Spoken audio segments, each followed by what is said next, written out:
Before I go any further, I'm just going to say, so we only have, about 40, 50 minutes for this part of the workshop. And of course, we could do an entire series of classes on this. So it's going to be a lot of information packed into a short time. And the reason I say that is because I want to call your attention to the fact that we do have a service that you can take advantage of that offers one-on-one consultations. With respect, and you're going to hear about a lot of different types of services today, but there is one also for information research, so library research. And I'm just going to point out something on the website so you know where to look for it. So if I go to the library website,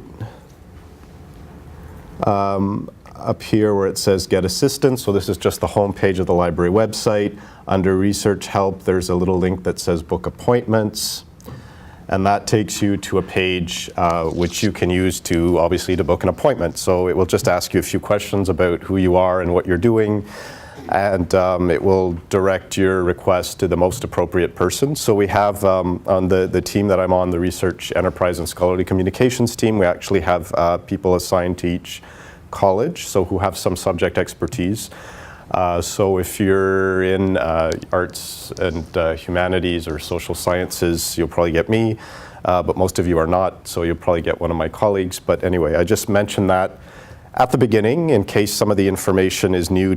What I'm going to go over is new to you and overwhelming. You know that you don't have to worry about it too much because you can always book a one-on-one appointment with somebody to help you with this stuff.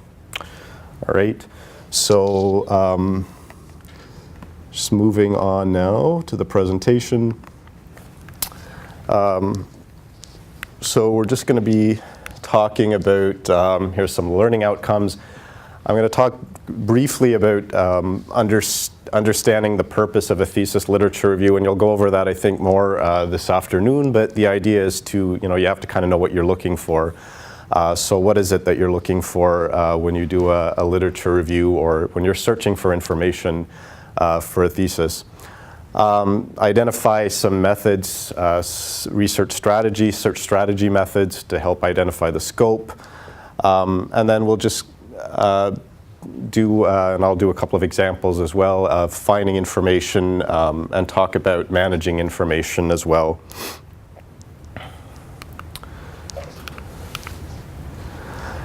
So just here are some ideas in terms of the purpose of a thesis literature review. And again, I think we'll go into this in more detail this afternoon. But the idea here is a literature review, or the entire search process, information search process for a thesis is pretty different from what you probably would have experienced as an undergraduate. So those of you who are master's students, and perhaps even for master's course type papers. Normally, what most people are used to when they do a search for journal articles and things like that is, you go in, you're trying to find, you have a particular question that you're going to write a paper on, and you're going in trying to find articles that will help you to answer that question. So that's the usual undergraduate paper, and sometimes at least early graduate level course paper is that you're finding you're looking for articles that will help you to answer something. So for a thesis, it's quite different. You're not really looking for literature that's going to help you answer a question directly. And in fact, if you find too much information that sort of answers the question you have, then that's probably a problem, because that means that it's already been done. In which case, your idea for the thesis maybe is going to be problematic if it's already been done. So what is it that you're actually looking for when you do a search for information for a thesis? And I should also say there are a couple of different stages where you could start when you're doing a literature review, information searching for a thesis. The information searching process may possibly start if you really have a good idea of what you want your thesis to be about. What your topic is, what your research question is. You may start after you already have a research question, but a lot of people will actually start the information seeking process before they've come up with a research question. So again, it's kind of different from a typical course paper. You don't necessarily already have to have a question when you start your information seeking process.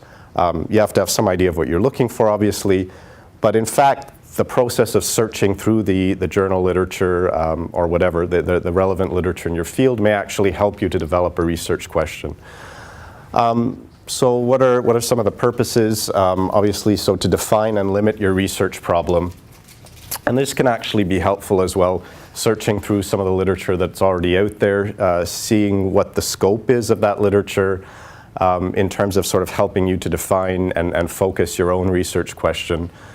To situate your study in context. It could be in a historical context. Obviously, this depends on the discipline. But when you're developing a research question, when you're writing a thesis, you need to have some sense of sort of where your work would flow, like where it would fit in a historical perspective. Obviously, you're not just starting out of nowhere.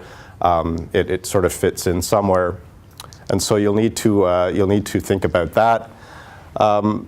Really important is to identify the different debates or the different conversations that are already out there in the literature.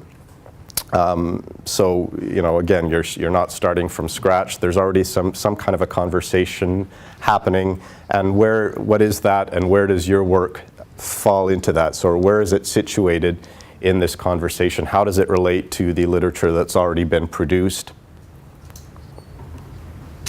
Obviously, to ensure you're not duplicating what's already been done. So certainly, obviously, if you're doing a PhD thesis, but even a master's thesis, it has to be an original contribution. So you have to make sure that it is, in fact, an original contribution.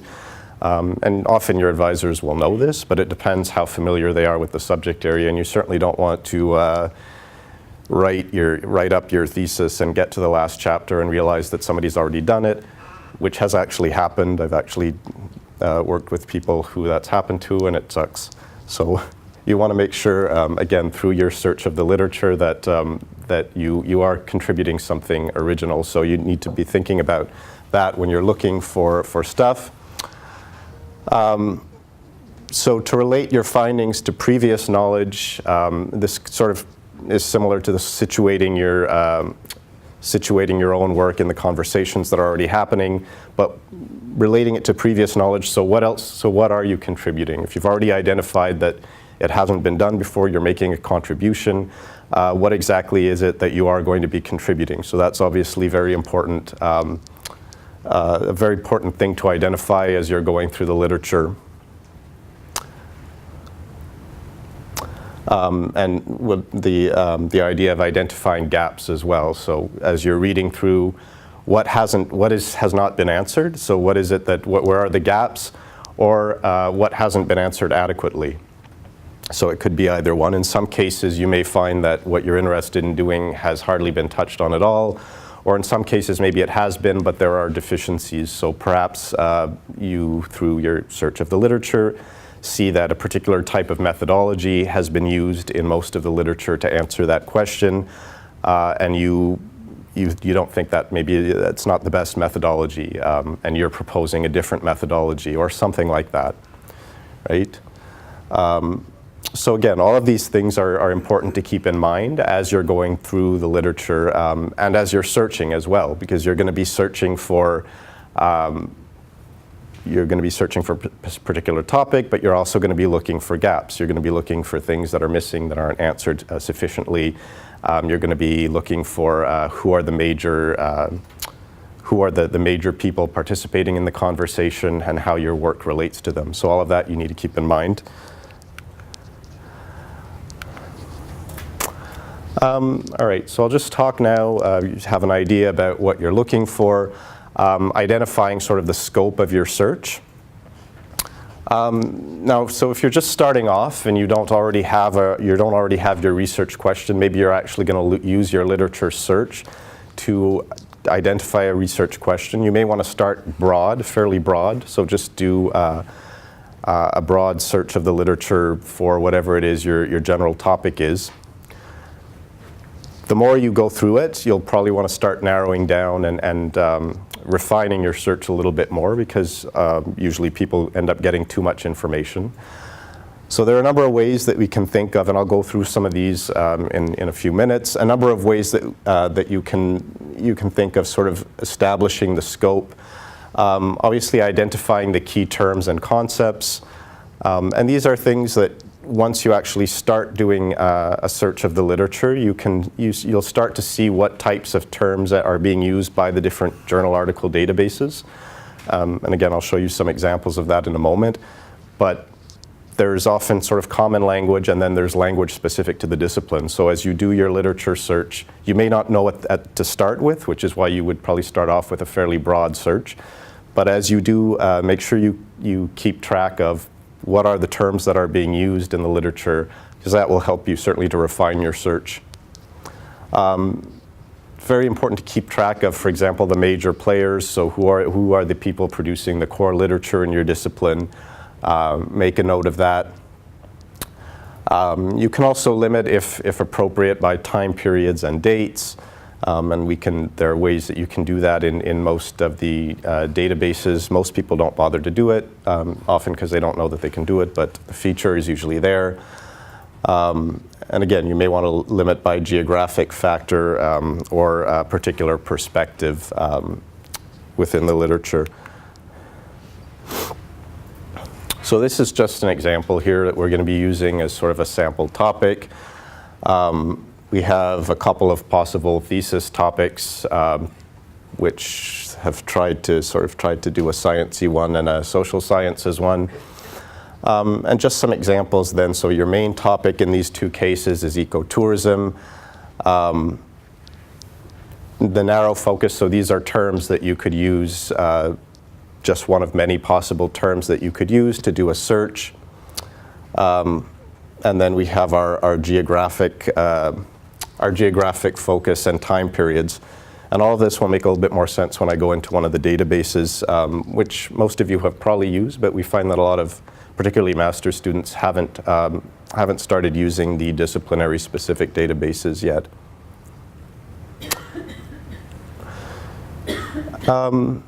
So how many, I'll just ask actually, how many of you have used or are familiar with a disciplinary specific journal index in your field? Just a couple of you.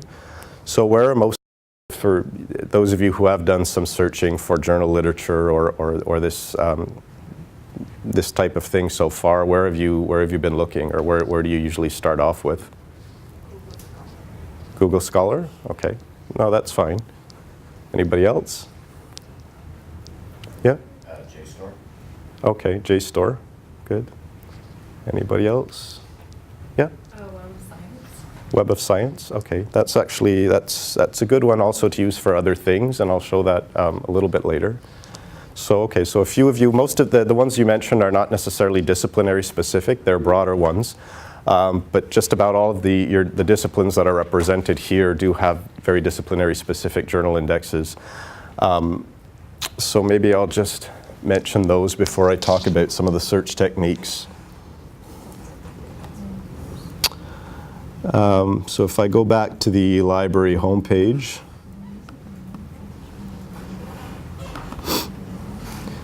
and one of the main links here is journal articles.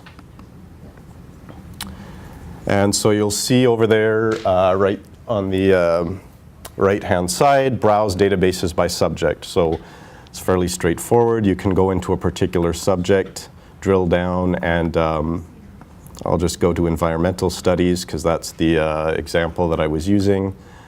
And so there are a number of, as you can see, there are a number of databases that are specific to environmental studies.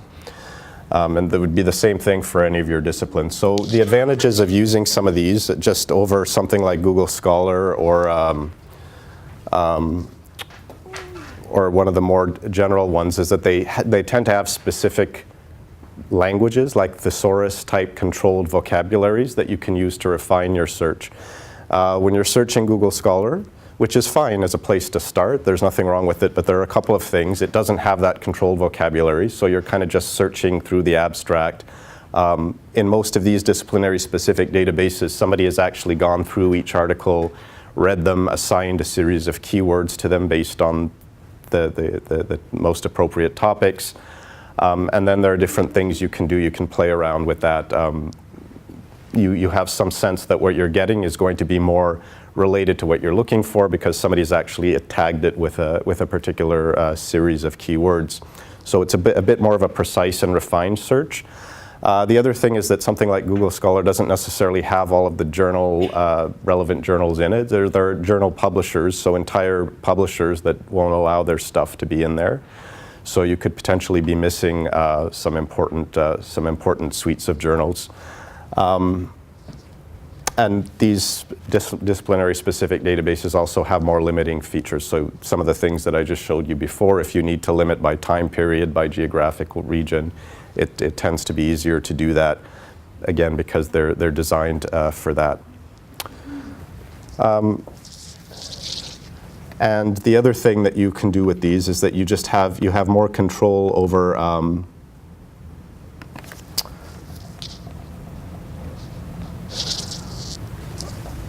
how you search. So most people sort of just use free text, which is what you do when you're searching the internet, and just putting in whatever you think you're looking for.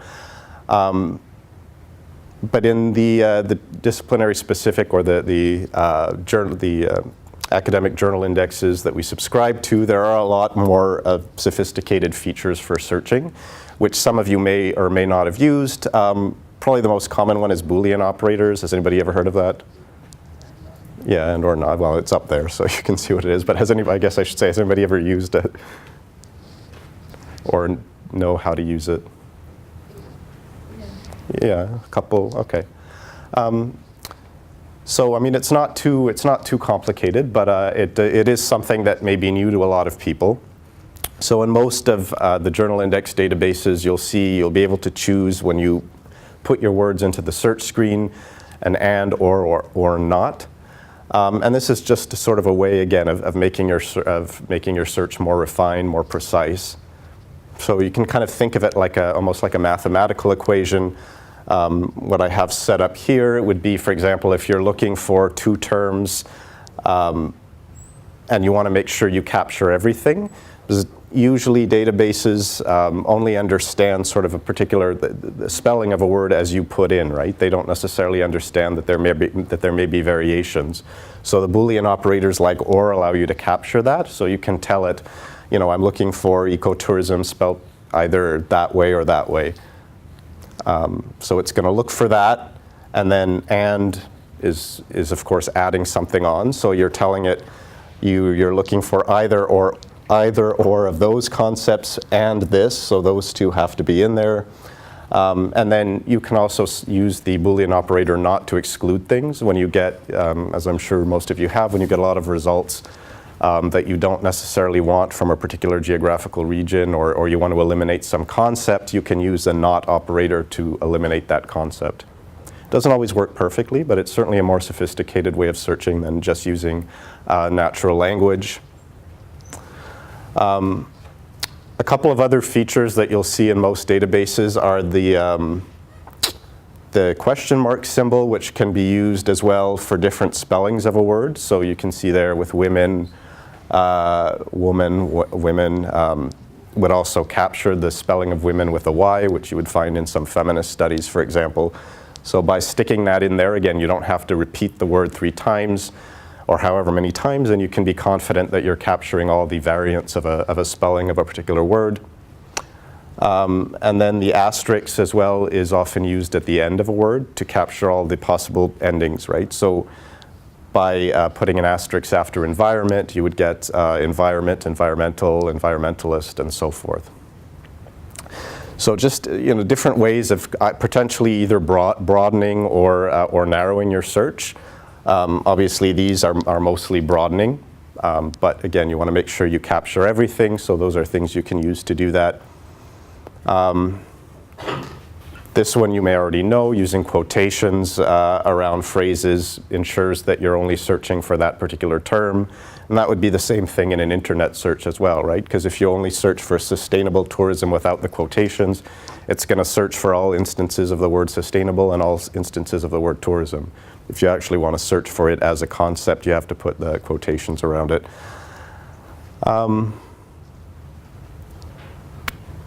Set date limits, again, for publication results. You can do that if it's relevant. In most journal index databases, it may or may not be relevant depending on what it is you're looking for.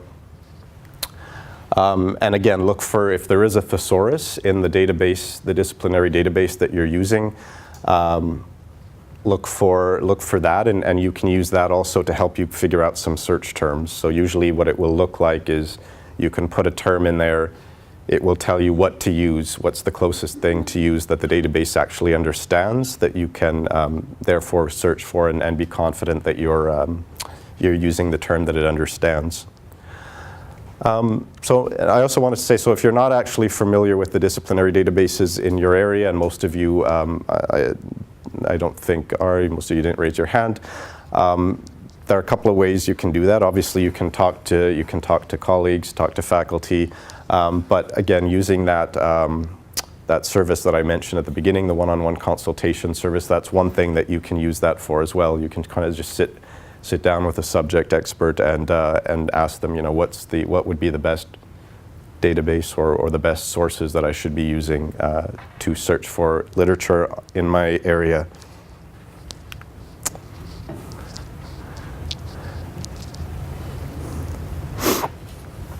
All right.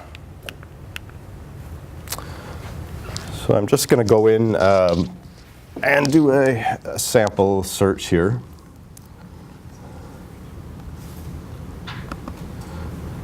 All right, so I've gotten into here. I'm going to go into environmental issues and policy index. And so if you haven't used any of these before, I mean, they're not going to look that different from what you probably have used, except that they probably have, as I said before, more advanced search features than a lot of the basic ones. So here you can see you can limit to scholarly peer-reviewed only. You can limit by publication date and that kind of thing. But I'm just going to do a really simple search to start off with. So from where you going to start? You go back. I'm on library first page. Yeah, so you would go from the home page.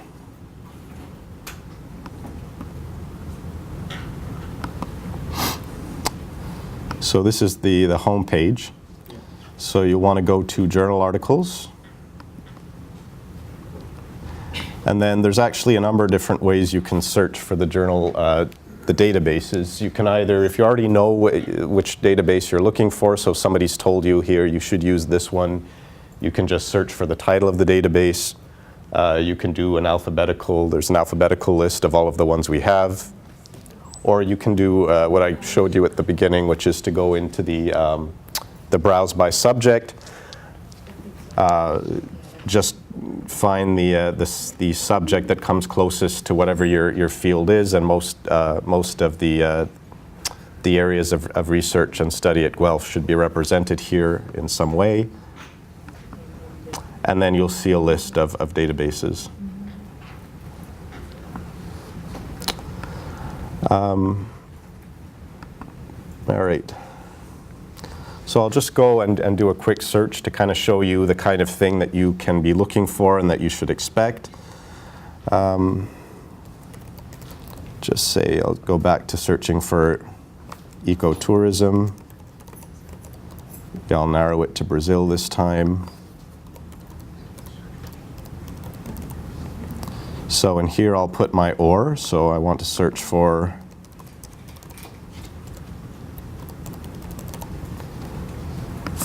ecotourism spelled different ways, and I could keep adding. I could, if I wanted to, click on the plus sign there and keep adding fields if I wanted to make my search more specific.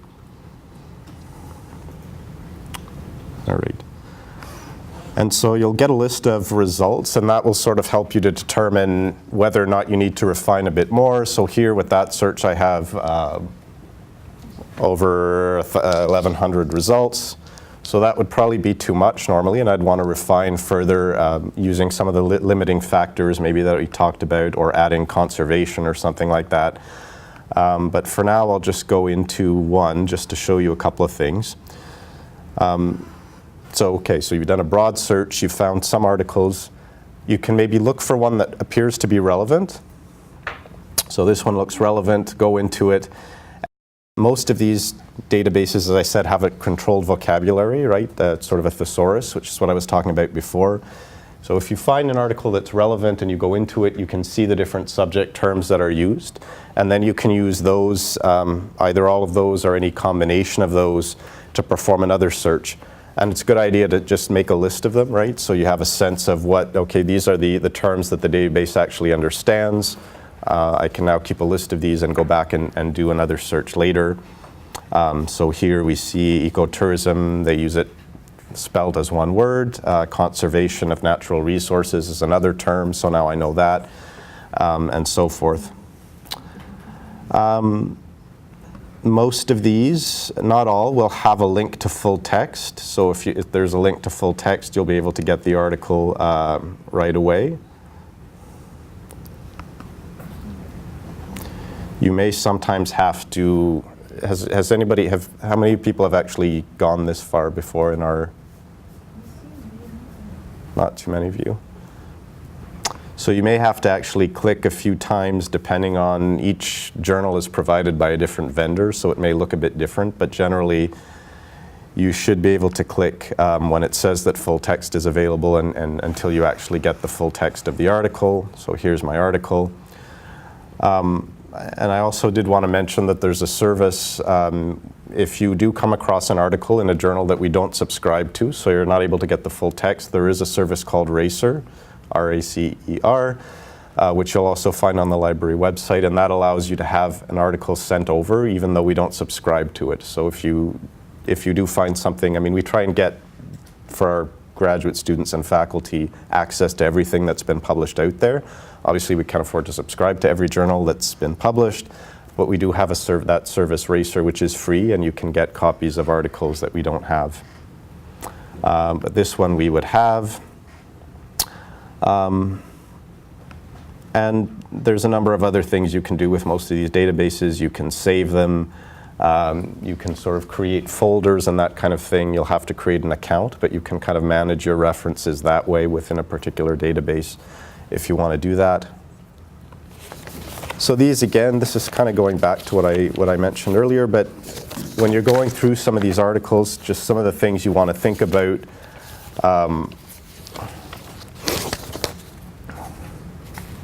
So who are the prominent authors in your topic area? Who's citing whom? The number of citations, how many times somebody has been cited. Authors that get cited regularly, frequently, obviously are really important to take a look at in order to sort of, again, make sure that your work fits into the conversation that's happening. And you can do that by following citation links. So who are the articles, the most relevant articles citing, and who's citing them. And you have, in most of the journal article databases, you actually have a cited references link. So with this article, and in most of these, you'll be able to see all of the articles that this has cited. And you usually can also see the articles that have actually cited your article. So this one is probably more recent. It hasn't been cited yet. But you can see all the references that they've cited, so that's a useful tool, obviously, because if the references that they've cited are likely to be related to your topic. But I did want to show you another tool which somebody already mentioned, which can be quite useful as well for doing that kind of thing. So citation, following citation links, and that's Web of Science, which somebody already mentioned. Has anybody else used Web of Science? You have? Okay, so a couple of people. So I'm going to go back to journal articles. I know which database I'm looking for, so I'll just search for web.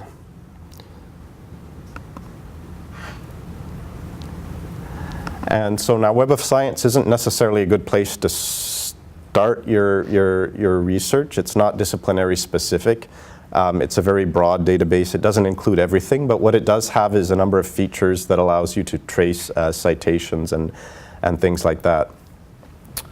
So I'll just show you an example. Now you can actually search for a specific article in here. So you can search for, say, the article that I just found about Brazil. I could search for it by title if I wanted to and see sort of who cited it and different things like that, or I could just do a topic search. And what it's going to give me is, all right, so here it found 93. But what's interesting is that you can sort of rank these by date, but most interestingly, by time cited, so highest to lowest. So here I have a bunch of articles on ecotourism in Brazil, which is the general area that I was interested in. And I can see which article was cited the most. So here I have an article that was cited 75 times, which is quite a lot.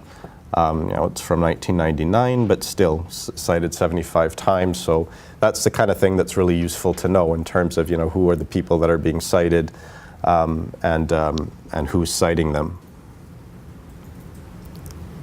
And then you can also just look at all the articles that actually have cited them. So I want to see those 75 articles that have cited this relevant article, and I can go in and see all of those. Does that make sense?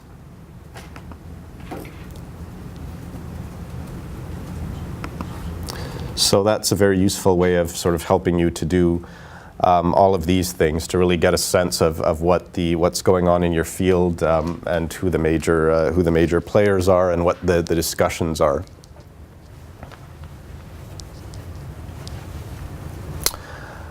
You can also look for the journal impact factor in your field. Does anybody know what impact factor is? Yes, you know? Can you describe it, or? It's something that you do when you publish it in the thing, and it's about the impact of the journal that it makes. Yeah, it's actually, so the impact factor actually looks at the average number of citations for a journal. Yeah. So a journal that has obviously a higher impact factor means that its articles within that journal have been cited more and therefore are likely to have more impact. So you can also look for that, and that may be useful as well if you want to sort of keep track of the most important journals in your field.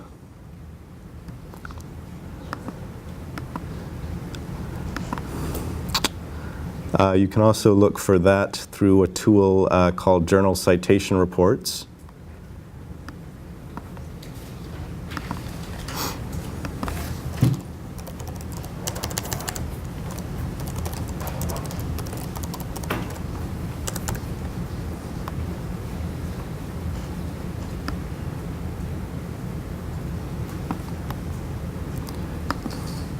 Okay. So I can view a group of journals by subject category, for example. Let me just go to, I'll just keep with the same subject area. Gives me a list of journals in that field, and then I can sort by impact factor. And so it will tell me that in this particular field, the journal that has the highest impact factor is that one with an impact factor of 14, which is actually quite high. So that will help you again. So then you may want to, if you're really interested in looking at the key debates or the key issues in your field, you may want to keep an eye on those particular journals that have the highest impact factor, because that's likely to be where those are taking place and where many people are citing from, and that's certainly something you'll want to capture. It would also be useful for those of you who are interested in publishing eventually. You'll want to have some sense of what the impact factor of the journal is before you target it for publication. It may be harder for graduate students, obviously, to get published in the highest impact factor journals, but certainly both academic hiring committees and tenure and promotion committees look at this kind of thing. So if you are interested in an academic career, you'll probably want to keep that in mind. So what's the good impact factor, rating wise? It's the average number of citations for all of the articles in a journal in a given year. The idea being that those journals that receive the highest number of citations have a higher impact. More people are reading them, more people are citing them, and so forth. All right.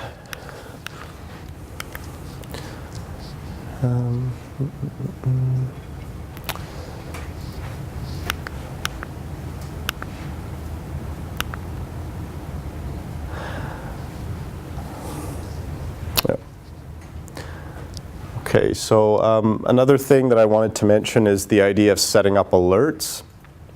So most of the databases, most of the journal index databases allow you, as I said before, to create an account. So you can store things in files and things like that, but you can also set up alerts.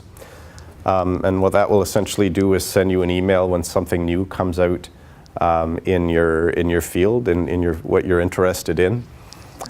So usually it will just ask you, when you set up an account, it will ask you for your email. You'll have to put in some keywords. The best thing to do would be to use that controlled vocabulary that I showed you, those keywords that the databases understand. And then when a new article comes into the database, you'll get an email advising you that it's in there. Let me see if I can. Well, I don't remember where it is in this particular database, sorry, but the idea is that you can always, again, ask for help with this kind of thing, but I just wanted to mention that you can set up an alert, and it would be easier with a bunch of people looking at me. It just makes me nervous, so I can't find it, but the feature is there, and it's there in almost all of them, and it actually is quite useful once you can find where it is and how to set it up. To keep you sort of abreast of the most recent developments. Let's see.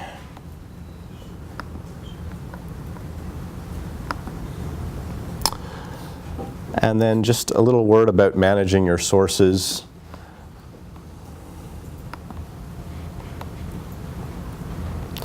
And to have some sort of an information management plan.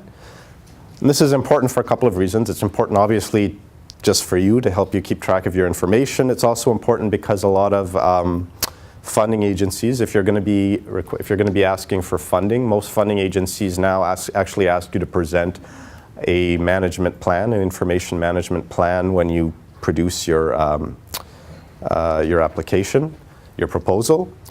So it's important to sort of keep in mind things like that. So you want to document as you go through this part of the literature search things like the sources you used, the search terms used for each database.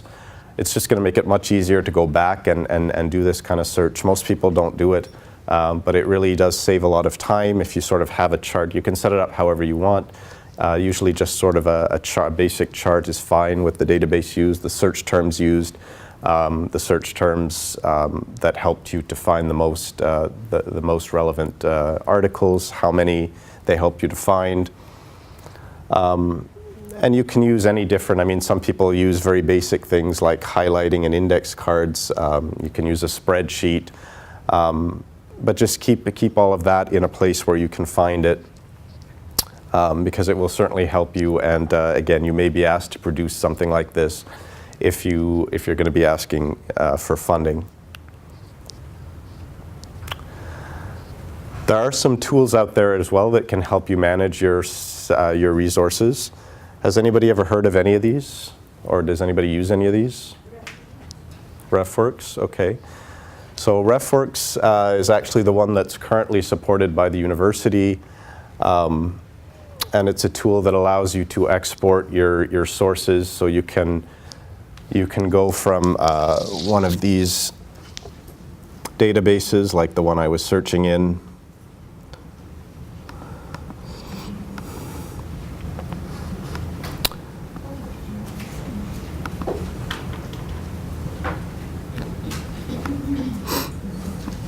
and you can export directly to Refworks. So you'll see that feature again, and all of these look a little bit different. So it may look a little bit different in some of the journal indexes. The same thing, obviously, with that alert thing that I was trying to find. But generally, they'll allow you to export to Refworks. So if you have a Refworks account, what it will do is it will export it directly to that account, and then from there you can store it, you can create folders, you can generate bibliographies and that kind of thing. So that's really useful instead of just sort of keeping a list of all your references in a Word document. It creates your own database of sources, your own database of articles that you can then do whatever you want with. And we do have workshops on Refworks that you can find in the Reg system. Some people just like to sort of play around with it and learn how to use it themselves. But we do offer workshops. So yeah, it allows you to export your references, to organize them. It will remove duplicates from your search results. You can share your references. You can send them to your advisor. You can create bibliographies using different formats. So that's also very useful as well. If you have to change the format of your bibliography and you have a Refworks database, you can just do it in there instead of doing it manually. So that could be useful if your thesis has to be in one format, but then you want to publish something as an article and the journal wants a different format. You can just switch it, and it will switch your bibliography without having to retype it. So think about using that if you're not already, or one of these other ones which are similar, but Refworks is the one the university supports for now, and it's free. And as I said, we do offer workshops on it that you can register for through the Reg system. So from where we going to start? We have to make an account first?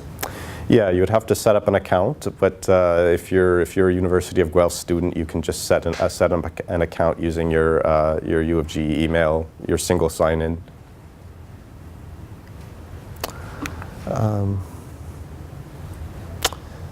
The only other thing I wanted to mention here with respect to searching for information is the Data Resource Center. So what I've mostly talked about is journal indexes and searching for journal literature. Has anybody used the Data Resource Center yet? No? Okay, so basically the Data Resource Center is here in the library. It's on the first floor. And they offer a lot of things. So they offer access to data, so raw data that may not be available on the internet. So they have access to databases of data, statistical data, and other types of data, geospatial data. And there's also people there who are sort of trained both to help you navigate through that data and to help you use it. So you can go to the Data Resource Center, you can say to them, for my research, I need data on this, and they can tell you, whether or not it's available. They can help you find it and work through it. And they can also help with data management plans. So I talked before about the need to have an information management plan, a data management plan, particularly if you're going to be getting funding. So they can help you with that too, both finding, navigating through the data, and managing that data. And yeah, that's just on the first floor of the library. Are there any questions about any of this? Again, it's kind of hard to fit a lot of this into a short presentation, but there is the help for you that you can either get through that one-on-one consultation service, or there is a desk downstairs as well when you come into the library. If you just have something very basic, you just have a basic question, they can help you with that. If it's something that's going to be more, you're not familiar with the disciplinary databases, you want to really sit down and look at them to start your literature searching, you'll probably want to book a consultation.